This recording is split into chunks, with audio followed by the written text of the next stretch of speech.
Olá, gente querida! Hoje é o dia 18 de dezembro, a igreja celebra o 4º domingo do tempo do Advento. Estamos concluindo a preparação para o Natal do Senhor. Desde ontem, dia 17, começamos a preparação imediata para o Natal, refletindo sobre o mistério da encarnação. E eu quero agradecer a sua companhia todos os dias aqui pelo canal do YouTube Dom Paulo Jackson, também pela Rádio Maria, e muitos já nos acompanham pelas plataformas de podcasts. O texto do Evangelho de hoje é de Mateus, capítulo 1, versículos 18 a 24.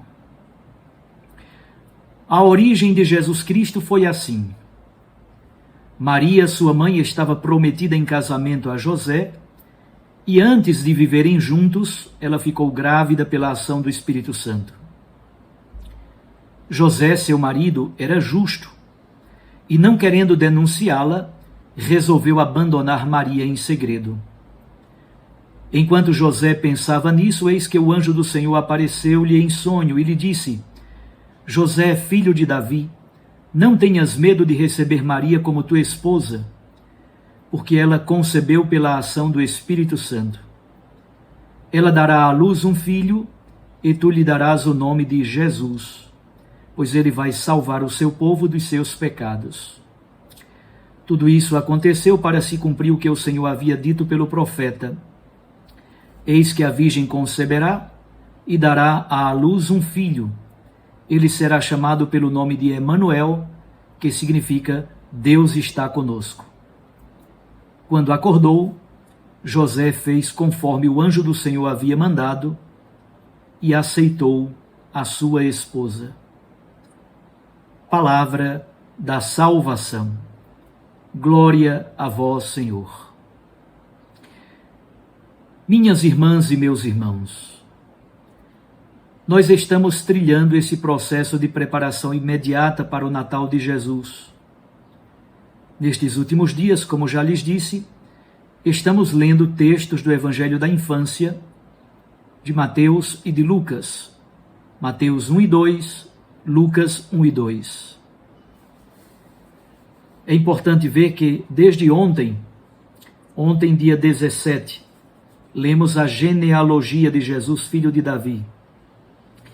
Hoje, Jesus que nasce de Maria, prometida esposa a José. Segunda, dia 19, o nascimento de João Batista é anunciado pelo anjo.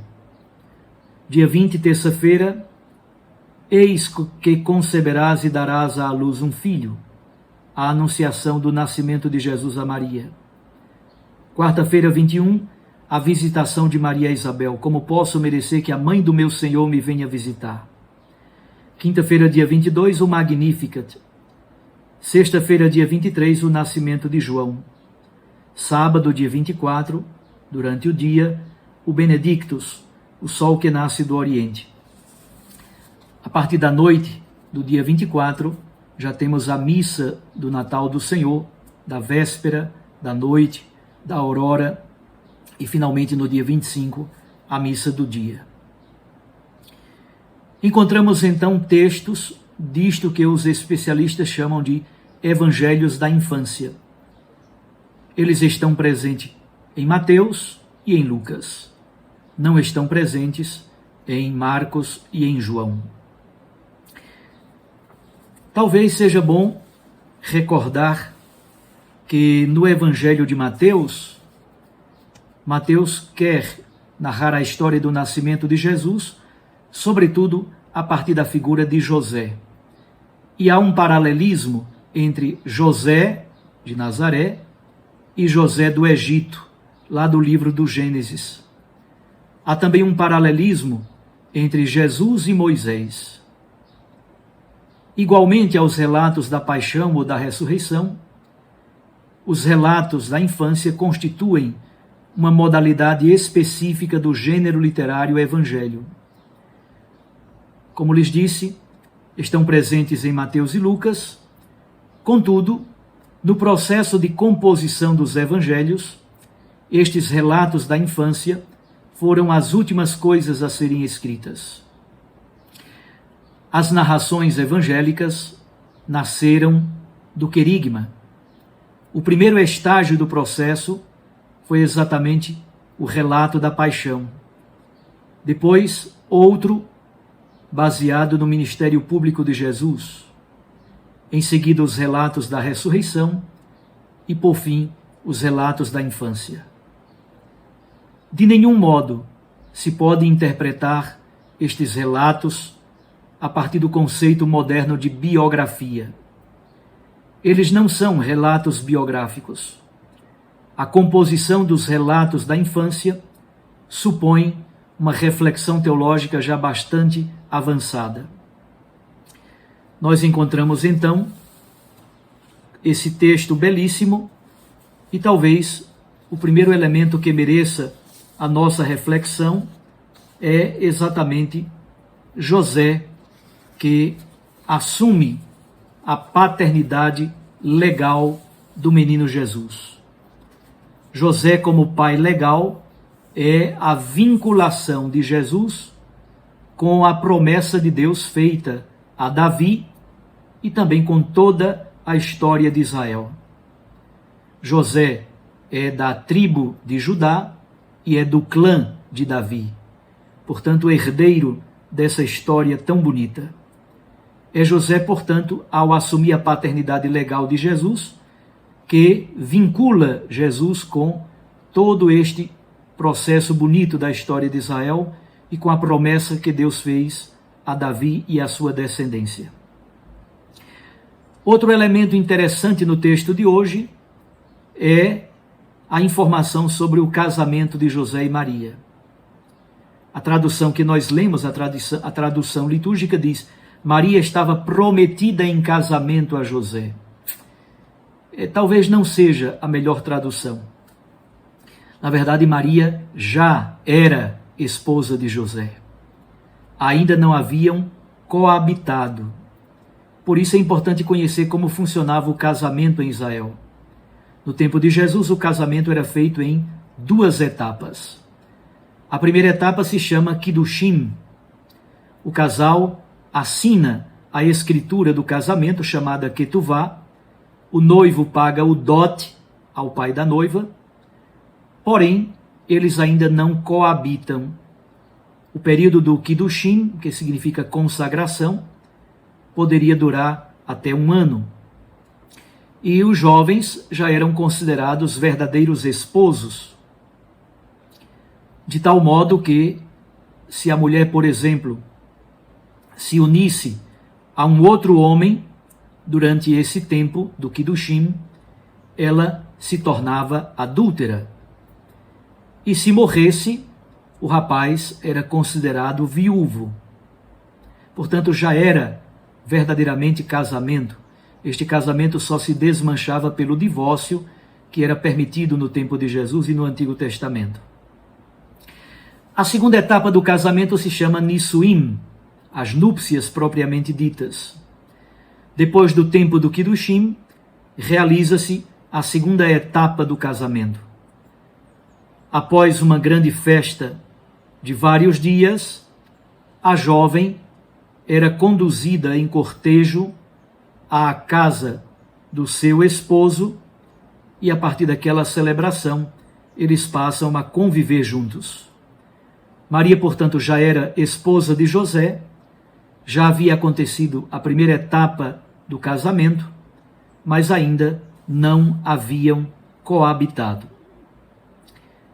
Um terceiro elemento importante desse texto bíblico é a informação de que José era um homem justo. Grosso modo, nós podemos falar de 2 tipos de justiça. Uma de caráter mais forense, tribunalícia, do cumprimento positivo da lei mosaica. Em teoria, por exemplo, se José tivesse entregado Maria às autoridades judaicas e denunciando Maria dizendo que ela estava grávida e que ele não era o pai da criança, Maria poderia ser punida e José era considerado um homem justo. Mesma coisa, se José tivesse abandonado Maria em segredo, ele também seria considerado um homem justo, porque ele estaria cumprindo plenamente a lei mosaica. Porém, há uma outra concepção de justiça.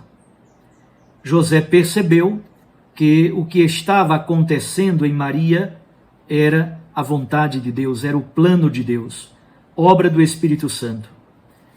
Diante da vontade de Deus, José cede, aceita e permite. E ele faz todo o discernimento desta situação no sonho, exatamente porque, como os antigos patriarcas lá do livro do Gênesis, José sonha o sonho de Deus e faz o discernimento da vontade de Deus a partir da revelação desta vontade nos sonhos.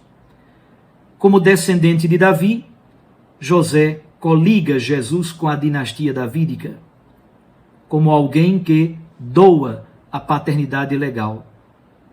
O Papa Francisco, por exemplo, cujo aniversário nós celebramos ontem, Papa Francisco ontem, dia 17, fez 86 anos de existência. E ontem também, dia 17, eu celebrei 29 anos de sacerdote. Mas voltemos, o Papa Francisco tem uma grande devoção por São José dormindo. José dormindo representa exatamente a arte do discernimento da vontade de Deus. Finalmente, um elemento belíssimo no texto é o sonho de José. Como patriarca, José sonha o sonho de Deus. E que sonho é esse? Cumpre-se a profecia de Isaías 7,14, o texto da primeira leitura. Na primeira leitura de Isaías, capítulo 7, Deus dá um sinal ao rei Acais. E que sinal é este? Mesmo contra a vontade do rei, Deus lhe dá um sinal. Uma virgem conceberá, dará à luz um filho, e Acais porá o nome nesta criança de Emanuel, que significa Deus está conosco. Dois nomes para essa criança: Jesus, que significa Deus salva, e Emanuel, à luz da profecia de Isaías, que significa Deus está conosco. De fato, Jesus é o Verbo eterno do Pai encarnado em nossa história. Podemos dizer, de fato, Deus está conosco, salvando e libertando o seu povo. É José quem põe um nome em seu filho. Essa identidade está em plena sintonia com o projeto salvífico de Deus ao longo dos séculos. A promessa de Deus se cumpre. José acorda e faz conforme o anjo lhe disse. Aqui se revela a justiça e a obediência desse patriarca. Recentemente, o Papa Francisco nos ajudou a compreender o significado especial, dedicando tempo para a meditação dos mistérios de José. No ano josefino, o Papa Francisco nos propôs muitas meditações bonitas sobre o papel de José na história da salvação. Ele é justo exatamente porque ele é obediente, crente e fiel. Com carinho, José recebe Maria em sua casa. Inicia o maior projeto familiar de que a humanidade já teve notícia. O anjo lhe diz: não tenhas medo, José. Ele não tem medo, porque o seu coração está em Deus. Que São José nos inspire a todos nós, especialmente a nós homens, a vivermos a graça da paternidade. É disso que fala São Paulo na segunda leitura de hoje. Para São Paulo, Jesus é, primeiro, filho de Davi, descendente de Davi segundo a carne. E como é que Jesus é descendente de Davi? Por causa da paternidade legal de São José. Mas logo em seguida, Paulo muda a chave e passa a uma leitura teológica. Jesus é Filho de Deus com poder, pelo Espírito que o ressuscitou dos mortos. É dele que Paulo e todos nós recebemos graça e vocação para a missão, para a evangelização. A missão de Paulo foi trazer todos os povos gentios pagãos à obediência da fé. Também nós temos uma grande tarefa a realizar.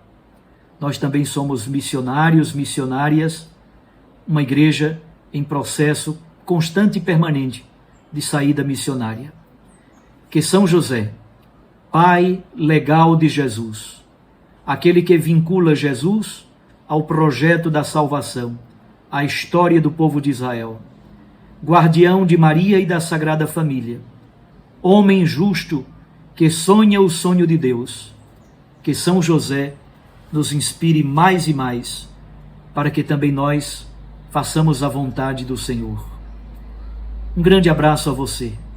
Nesse domingo 4º do Advento, nós acendemos a vela da fé, a vela da confiança, do cumprimento da promessa de Deus. Eu os abençoo em nome do Pai, do Filho e do Espírito Santo. Até amanhã, se Deus nos permitir.